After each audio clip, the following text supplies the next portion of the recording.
আনোয়ার হোসেন। আইন ও মানবাধিকার বিষয়ক সম্পাদক হিসেবে উপস্থিত আছেন মোহাম্মদ মেহেদী হাসান মুন্না। মানবাধিকার সদস্য হিসেবে উপস্থিত আছেন জারিফ রহমান। সদস্য হিসেবে উপস্থিত আছেন নাহিদ হাসান। সদস্য হিসেবে উপস্থিত আছেন শামীম রানা। সদস্য হিসেবে উপস্থিত আছেন হাসিবুর রহমান সাকিব। সদস্য হিসেবে উপস্থিত আছেন রঞ্জন রয়। সদস্য হিসেবে উপস্থিত আছেন সোয়াব অমি। সদস্য হিসেবে উপস্থিত আছেন মেহরুন্নেসা কেয়া। সদস্য হিসেবে উপস্থিত আছেন শামসুল হক আনান এবং সর্বশেষ সদস্য হিসেবে উপস্থিত আছেন নিত্যানন্দ পাল। এই মুহূর্তে আপনাদের সামনে আজকের ব্রিফিংটি করবেন বাংলাদেশ জাতীয়তাবাদী ছাত্রদল মনোনীত ভিপি প্রার্থী আবিদুল ইসলাম খান। এখন বক্তব্য রাখছেন আবিদুল ইসলাম খান।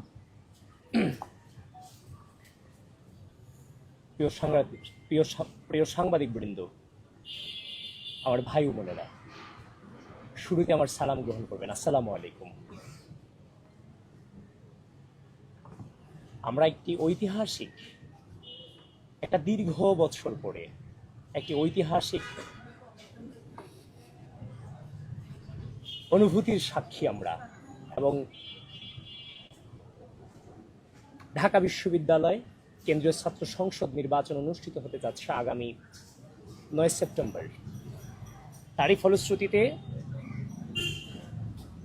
বাংলাদেশ জাতীয়তাবাদী ছাত্রদল গতকালকে সম্পূর্ণ গণতান্ত্রিক প্রক্রিয়ায় আমাদের ঢাকা বিশ্ববিদ্যালয়ের ছাত্রদল এবং সেন্ট্রাল ছাত্রদলের আমাদের অভ্যন্তরীণ ভোটাভুটির মধ্যে দিয়ে আমরা আমাদের প্যানেল নির্বাচিত করেছি, এবং সেই প্যানেলই গতকালকে ঢাকা বিশ্ববিদ্যালয়ের রাজু ভাস্কর্যের পাদদেশ থেকে ঘোষণা হয়েছে।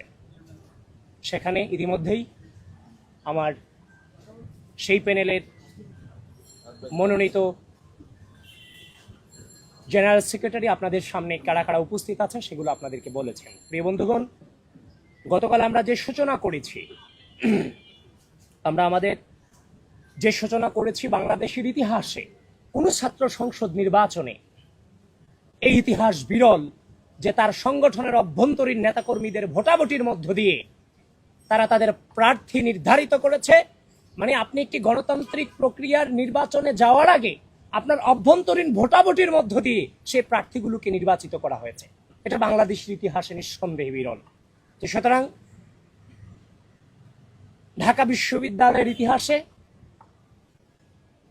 এই যে প্রথম এভাবে ভোটাভুটির মধ্য দিয়ে গণতান্ত্রিক নির্বাচনে একটা সংগঠন তাদের প্রার্থী নির্বাচিত করেছে, আশা করি ঢাকা বিশ্ববিদ্যালয়ের শিক্ষার্থীরা সেটাকে হৃদয় থেকে স্বাগত জানাবে এবং সেই প্রক্রিয়াকে ত্বরান্বিত করতে আমাদের পাশে থেকে উৎসাহ দেবে।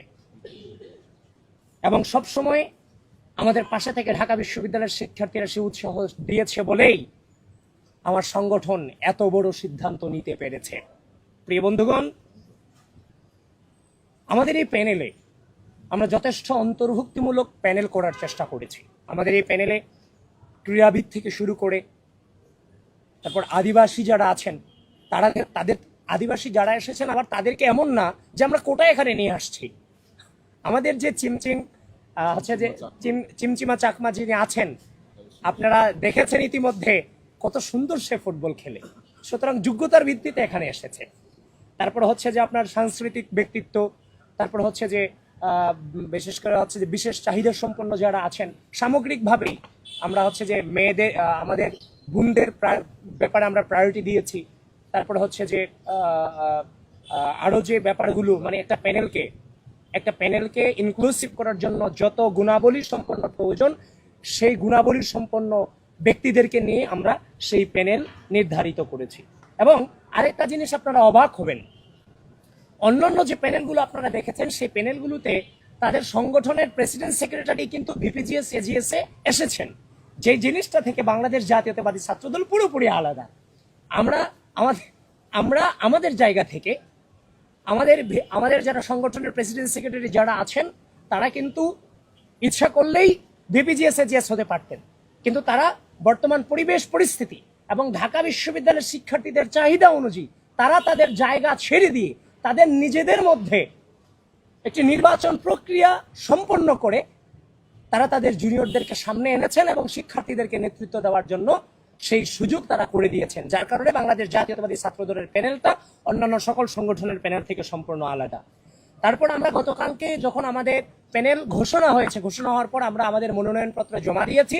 জমা দেওয়ার পরে আসলে আমাদের বেড়ে ওঠাটা খুব ফর্মাল ভাবে না, নর্মাল ভাবেই যদি বলি, একদম যেভাবে আমরা কথা বলি, যে আমাদের বেড়ে ওঠাটা কিন্তু আসলে জুলাই কেন্দ্রিক, আমাদের ফ্রন্টে আসাটা আমাদের জুলাই গণঅভ্যুত্থান কেন্দ্রিক। তো জুলাই গণঅভ্যুত্থানে আমরা চোখের সামনে অসংখ্য রক্ত দেখেছি।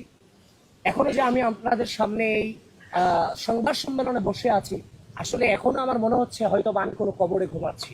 আমি যখন গতকালকে আনাসের কবর জিয়ারত করতে গিয়েছি, সেই আনাস কিন্তু 5 আগস্ট সকালে আমি যখন ডাক দিয়েছিলাম প্লিজ কেউ কাউকে ছেড়ে যায় না, এই ছোট্ট আনাস কোনো স্বার্থহীন ভাবে এই রাষ্ট্রের জন্য কিন্তু জীবনটা বিলিয়ে দিয়ে গেছিল।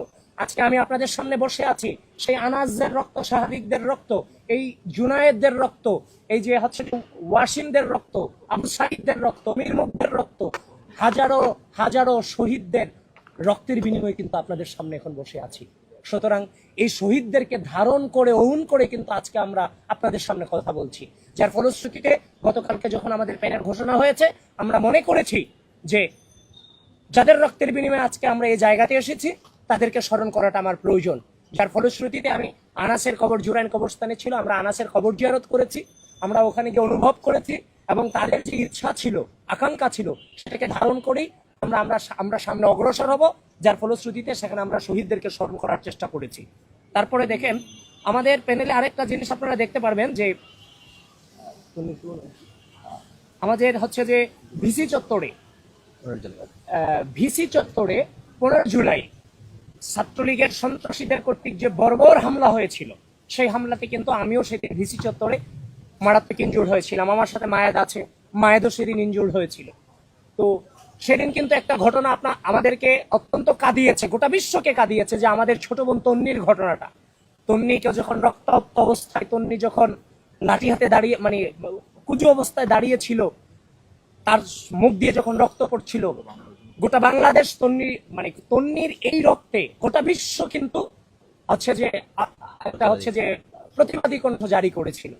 যার ফলশ্রুতিতে এই তন্নির যে এই রাষ্ট্রের জন্য তন্নির যে তিতিক্ষা, সেটাকে শ্রদ্ধা রেখে তন্নির যে পদ, সেই পদে কিন্তু আমরা আমাদের প্রার্থী ঘোষণা করিনি। আমরা তার যে তার যে হচ্ছে যে ত্যাগ, এই ত্যাগকে আমরা শ্রদ্ধা জানিয়ে তাকে আমরা সমর্থন জানিয়েছি, যেটা হচ্ছে যে আমরা আমাদের জায়গা থেকে করেছি আর কি।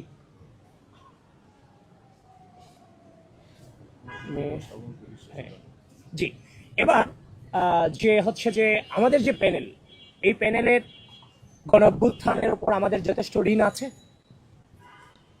আজকে আমরা এখানে না বসতে পারতাম, আমরাও আজকে শহীদের লিস্টে থাকতে পারতাম, নিঃসন্দেহে পারতাম, কিন্তু আল্লাহ আমাদের বাঁচিয়ে রেখেছেন, সৃষ্টিকর্তা আমাদের বাঁচিয়ে রেখেছেন, হয়তো দায়িত্ব আমাদের কাছে আছে, এজন্য আমাদেরকে বাঁচিয়ে রেখেছেন, এটা আমরা বিশ্বাস করি।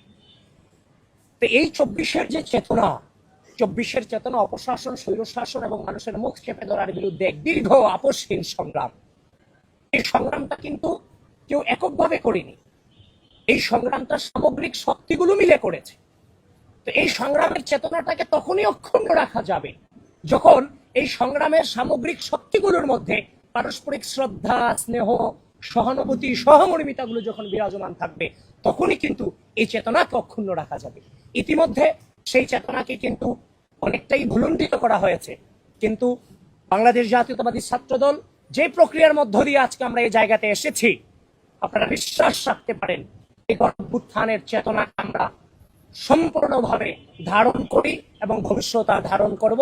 এর মধ্য দিয়ে শ্রদ্ধা, স্নেহ, রাজনৈতিক যে সহাবস্থান, যে সহমর্মিতা, পারস্পরিক শ্রদ্ধা স্নেহের যেই হচ্ছে যে টার্মগুলো, এগুলোকে বাংলাদেশ জাতীয়তাবাদী ছাত্রদল যে প্যানেল আপনারা আপনাদেরকে দেখছেন, আমরা ইনশাল্লাহ বাস্তবায়ন করব। হ্যাঁ হ্যাঁ। তো এরপর হচ্ছে যে আমাদের যে ইশতেহার, নির্বাচন কেন্দ্রিক যে ইশতেহার, গতকালকে প্যানেল ঘোষণা হয়েছে, আপনারা অনেকে ফোন করেছেন, আপনাদের প্রতি আমরা কৃতজ্ঞ। কিন্তু কথা হচ্ছে আমাদের এই যে হল সংসদের সাথে আমাদের একটা যোগাযোগ স্থাপন করা, তাদেরকে দিক নির্দেশনা দেওয়া, সে অনুযায়ী আমাদের যে ইশতেহার তৈরি করা, এই জন্য আমাদের একটু সময় লাগছে আর কি। এই জন্য আপনাদেরকেও প্রপারলি আমরা সময় দিতে পারি গতকাল থেকে আজ পর্যন্ত। তবে আমরা একটি যুগোপযোগী সুন্দর এই ঢাকা বিশ্ববিদ্যালয়ে দেখেন, আমি কিন্তু কোনো ফর্মাল কথা বলছি না, আমার একটু ক্ষমা সুন্দর দৃষ্টিতে দেখবেন, আমরা তো অভ্যস্ত না হচ্ছে যে আপনাদেরকে এভাবে মুখোমুখি হই। তো দেখেন, এই ঢাকা বিশ্ববিদ্যালয়ে যখন ফার্স্ট ইয়ার একটা স্টুডেন্ট ভর্তি হয়, একই মেধা দিয়ে কিন্তু আমরা বিশ্ববিদ্যালয়ে আসি। হামিম যে মেধা দিয়ে আসে হামিমের ইয়ারে, মায়ের যে মেধা দিয়ে আসছে মায়ের এবং হামিম একই ইয়ারে একই মেধা দিয়ে ঢাকা বিশ্ববিদ্যালয়ে ঢুকেছে। হয়তোবা ডিপার্টমেন্টটা ভিন্ন হতে পারে।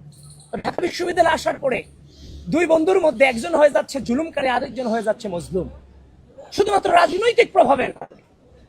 এই যে রাজনৈতিক অপসংস্কৃতি একটা দীর্ঘ সময় ধরে ঢাকা বিশ্ববিদ্যালয়ে চলেছে, সেখানে কিন্তু ঢাকা বিশ্ববিদ্যালয়ের যে বিশ্ববিদ্যালয়ের যে পড়াশোনার পরিবেশ সেটা কিন্তু সম্পূর্ণভাবে বিকৃতির পথে। এই বিশ্ববিদ্যালয়ে পড়াশোনা, ঢাকা বিশ্ববিদ্যালয়ের স্টুডেন্ট যখন ভর্তি হওয়ার পরে সে প্রথমে গেস্ট রুম রুমে গিয়ে তারপর তার সিনিয়রদের কাছ থেকে শুনতেছে ডিপার্টমেন্টে পড়াশোনা করতে হবে না, পড়াশোনার প্রয়োজন নাই, রেজাল্ট প্রয়োজন নাই, দুদিন পরে বিসিএস এর পড়াশোনা করবে, না হলে ধ্যান ধারণা বাংলাদেশের শিক্ষা ব্যবস্থাকে যে ধ্বংস করে দেওয়ার যে একটা ধ্যান ধারণা, এখান থেকে নিঃসন্দেহে আমরা বেরিয়ে আসবো এবং সেই রাজনৈতিক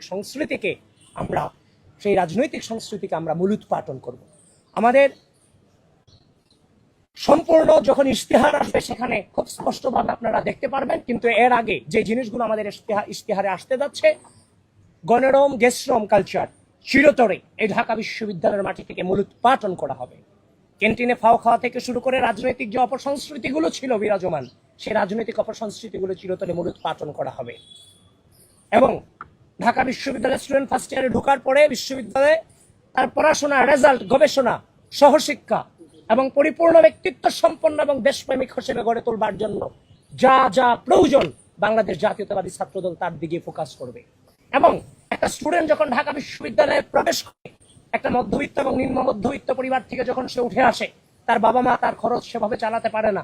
তো একটা স্টুডেন্ট যখন বাহিরের হোস্টেলে কিংবা মেসে থাকে, প্রচুর পরিমাণে খরচ আছে, মেসের খরচ, খাবারের খরচ, অন্যান্য আনুষঙ্গিক খরচ মিলিয়ে তার জন্য সে একাধারে দেখবেন, আমি অনেক স্টুডেন্টকে আমি চিনি একসাথে 5টা 4টা টিউশনি করে বেড়ায়, সারাদিন সে শুধু টিউশনি করে বেড়ায় শুধু বেঁচে থাকার জন্য।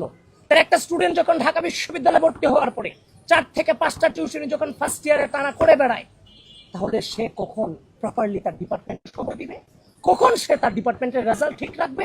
একটা স্টুডেন্টের রেজাল্ট যখন 3.5 এর নিচে চলে আসে, অটোমেটিক্যালি ভালো ভালো কোম্পানিগুলোতে অ্যাপ্লিকেশন করাটাই তার পক্ষে আর কখনো সম্ভব হয়ে ওঠে না।